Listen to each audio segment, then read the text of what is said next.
Hello dear students, welcome to today's thermal engineering class. Uh, in starting of class, I would like to discuss few advantages of superheated steam. After that, we will see separating calorimeter, which is used to measure the dryness fraction, and after that we will discuss the entropy of steam. As you know that superheated steam, as we have already discussed that when dry saturated steam is heated further, then the temperature of steam rises continuously above the saturation temperature. It is well known. At this stage, means when temperature of steam rises above the saturation temperature, at this stage steam is called as superheated steam. The process of superheating is conducted on constant pressure, that is governed by Charles law. And the various properties of superheated steam, like specific volume, specific enthalpy, specific entropy, all these at a given pressure of superheated steam are also available in tabular form. That is called steam table for superheated steam. It is very important table. It helps us to solve number of problems related with steam, superheated steam. So, mean to say that we are also having available super steam table for superheated steam, where all the properties are available of superheated steam. Means what is the specific volume of superheated steam at different pressure, what is the specific enthalpy of superheated steam, what is the specific entropy of superheated steam at various temperature and pressure. Let us see some advantages of superheated steam. Superheated steam contains more heat, so its capability to do work increases. More heat means more energy, so its capability to do work increases. Number one. Second thing, the superheating of the steam is done in a superheater. It is obvious, which obtains heat from waste furnace gases, which would have otherwise passed uselessly through the chimney. If we will not use the waste furnace gases, those are very heat. If we will not use those gases for heating the boiler and create steam, superheated steam, then these gases will be waste. The heat of these gases will be waste. These will be passed uselessly through the chimney in the environment. So it is better to utilize these waste gases heat. So this is the second advantage of the superheating the steam. Number third, the high temperature of superheated steam results in an increase in thermal efficiency. These three are the main advantages of superheating of steam. Let us see separating calorimeter. Let have a look at the separating calorimeter. Separating calorimeter. What is its use? Measurement of dryness fraction of the steam. So this is the line diagram of the separating calorimeter. The steam is separated mechanically here. Very simple method is used to separating the steam, and see steam and water, separate steam and water. So let us try to understand the mechanism of separating here. This is the separating calorimeter. This is the outer chamber, and this is the inner chamber where water is collected. This is the outer chamber where steam is collected, and this is the perforated cup. There are some holes are there in this cup, and here a gauge is fitted, connected with this inner chamber, which will measure the water level here, the mass of water. This gauge is directly calibrated in the terms of mass of water. And outer chamber where steam is collected, actually steam is not collected, steam is collected and steam go out from this calorimeter, from this outlet. At the outer chamber, one pressure gauge is connected, which is directly calibrated to give the reading of mass flow rate of the steam. So means here are 2-3 things important. This is the pressure gauge, which is calibrated directly to give the reading of mass flow rate of the steam from this steam outlet, which will collect in outer chamber. And this is the water gauge, which will give the mass of water collected in this inner chamber. We will see that how the water come here and how the steam will come here.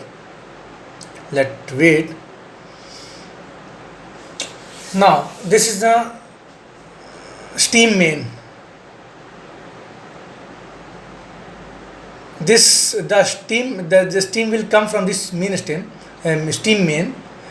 This steam's dryness fraction we have to measure. We will connect this steam to this calorimeter through the pipelines. This is the control valve. Through the control valve, the steam will directly enter this perforated cup. The steam will strike in this cup. The steam is wet, so the water particle in the steam will move on forward due to inertia of the water, and steam is light, so its density is less, so it will return back and it will enter into outer chamber, and the water through this perforated cup comes down and collect in this inner chamber. Now this pressure gauge will give us the rate of flow of steam from this outer chamber to steam outlet, wherever we will use it, dry steam. Now let for a particular period of time, we are knowing the steam flow rate, so we will multiply that time to the steam flow rate that will be given by this gauge. So we will get the mass of steam come out from this calorimeter at particular time period t, and at that particular time period t we can measure the mass of this water directly this water gauge. So at a particular time t, the total steam enters here. The two part of the steam will be there. One is the moisture that will be collected here, and other part will be dry steam, which will flow out from here. Wherever we need it, we will send it from this outlet. So at particular time period t, the mass of water collected we can measure here through this water gauge, and mass of steam we can find out by multiplying by time to the flow rate of steam. So by knowing the mass of water collected and mass of steam passed out from calorimeter, we can determine the dryness fraction. because dryness fraction is the mass of ratio of mass of dry steam and mass of total wet steam. So m is the mass of dry steam divided by m plus m, small m plus capital M, that is the total mass of total wet steam. So x is equal to m by, in this way we can easily measure dryness fraction using this separating calorimeter. Very simple mechanism is there. It is mechanically separated water and dry steam here. So let us see entropy of steam in next pages. Let us see entropy of steam. The entropy of steam is an important property of the steam. Just like enthalpy of the steam is very important property, entropy of the steam is also a very important property. One important thing which we need to understand, that entropy increases with addition of heat and decreases with removal of heat. Just like enthalpy, we calculate in 3 stages. One stage is enthalpy of the water, other stage is enthalpy of the evaporation of the water, and third stage is enthalpy of the superheating. So similarly, the entropy is also calculated in 3 stages.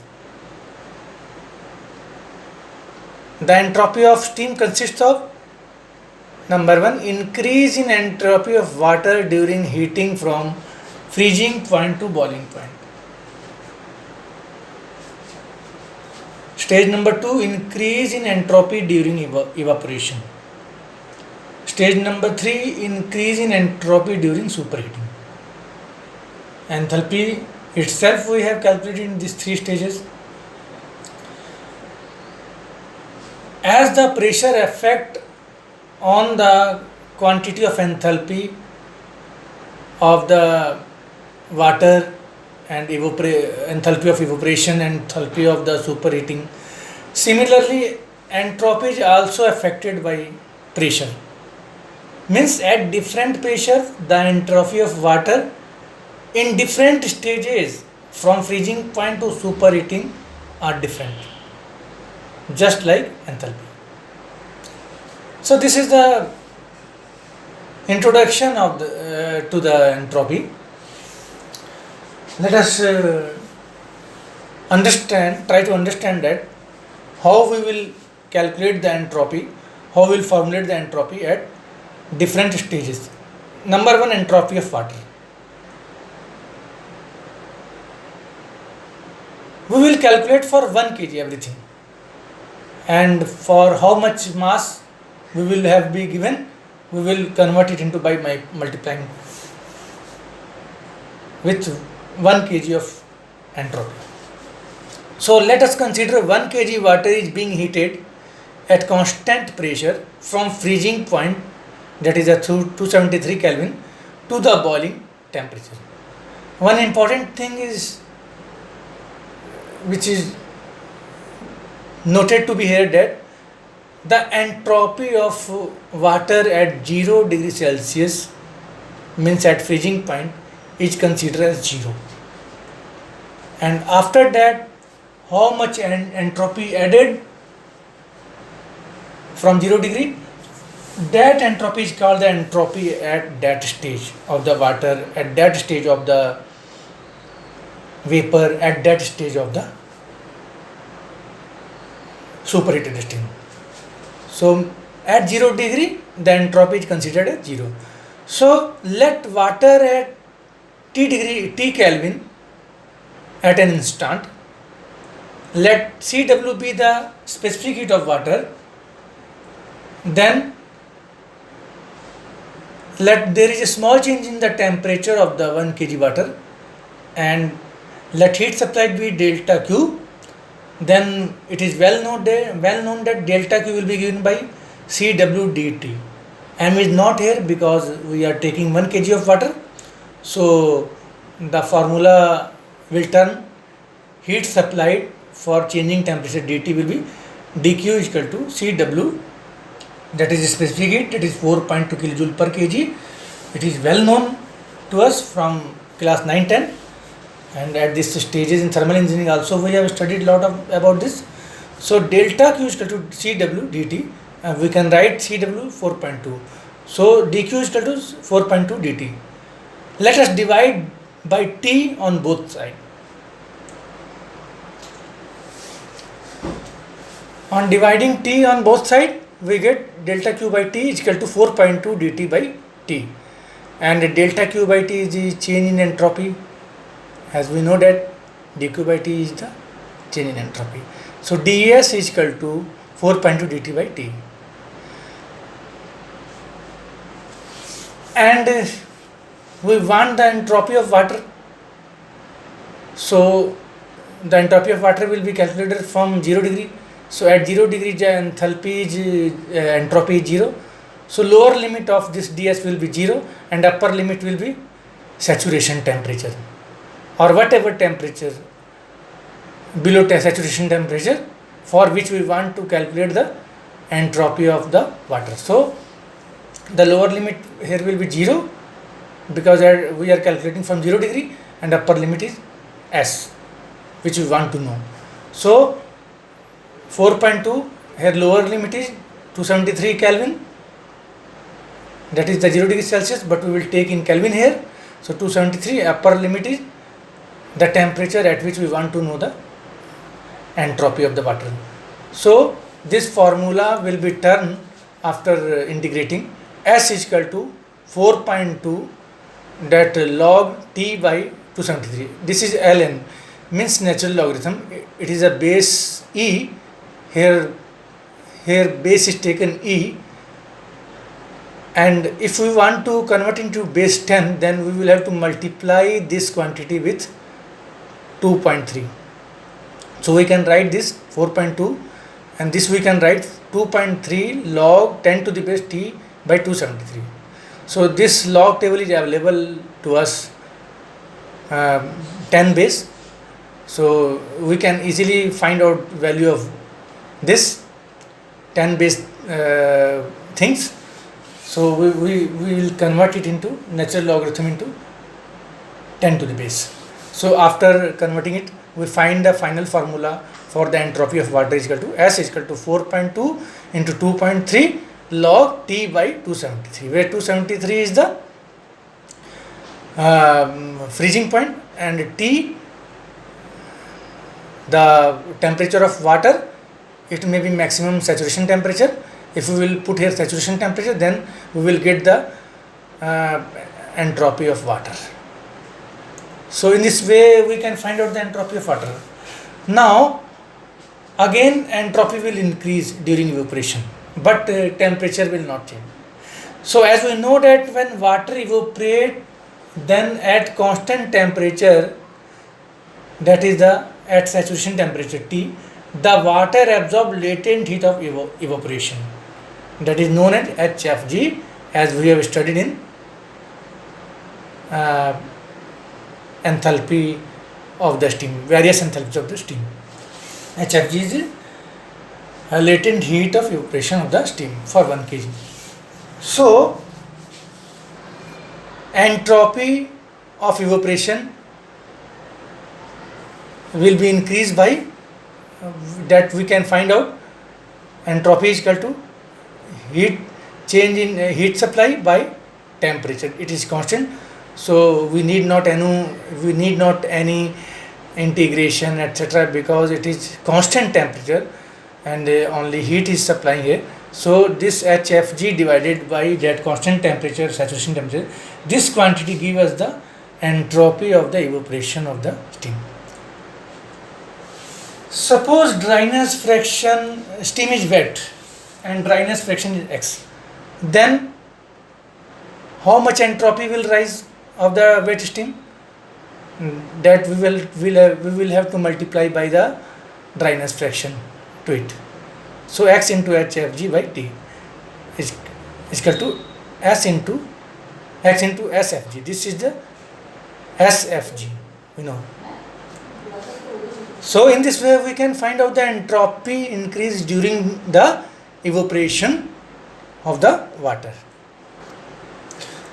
So let us see the entropy of wet steam, how to calculate the entropy of wet and dry steam. Let SW wet, S wet be the entropy of wet steam. Then entropy of wet steam will be SW is equal to SF plus X into SFG. Same way as enthalpy of wet steam. In the place of enthalpy we will write here entropy. So S wet is equal to SF plus X into SFG. These all quantity SF, SFG and FG, SG will be available in the steam table. As we had seen in the steam table, it was available there. But at that time we was not interested for it. But we had seen it. Entropy was there, a specific entropy that was for 1 kg. Now, dry steam. For dry steam, let S dry be the entropy of dry steam, then S dry will be SF plus SFG. This is the enthalpy of water, entropy of water from freezing point to saturation point, and it is the entropy of the evaporation. So this sum of these two will be entropy of the dry steam, SG, joule per kg Kelvin. Now our interest is the entropy of the superheated steam. During superheating, the heat is supplied at constant pressure and the temperature of dry saturation steam increases to the temperature of superheated steam. For the small change in temperature dt for the superheated steam, let delta Q be the heat absorbed. Let for superheated steam, delta Q be the heat supplied to the steam and delta dt be the change in temperature. Then heat supplied to the superheated steam will be given by delta Q is equal to Cp dt, where Cp is the specific heat of the superheated steam. Now let us divide both sides T, dq by T, Cp dt by T. As we know that dq by T is the change in entropy of the superheated steam, and so we can write like this, and we want this entropy from this Sg to superheated. So this quantity will give the entropy of the superheated steam. Not complete entropy, the entropy increase of the superheated steam. Addition of entropy after the dry saturation steam.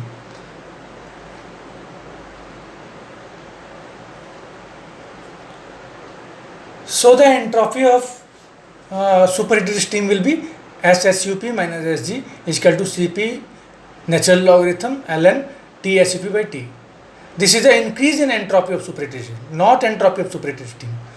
So the entropy of superheated steam I am showing here how to calculate it. This is a only increase in the superheated steam entropy. So the superheated steam entropy will be SUP will be, this is the entropy of water plus increase in the entropy during evaporation plus increase in entropy during superheating. So these all three terms will be added, and this will be give us the total entropy of the superheated steam. So SSUP is equal to Sg plus this SF plus SFG will be given, can be written as Sg plus this is natural logarithm. So we are converting it into this 2.3. So my space is ending and my class is also ending. Thank you.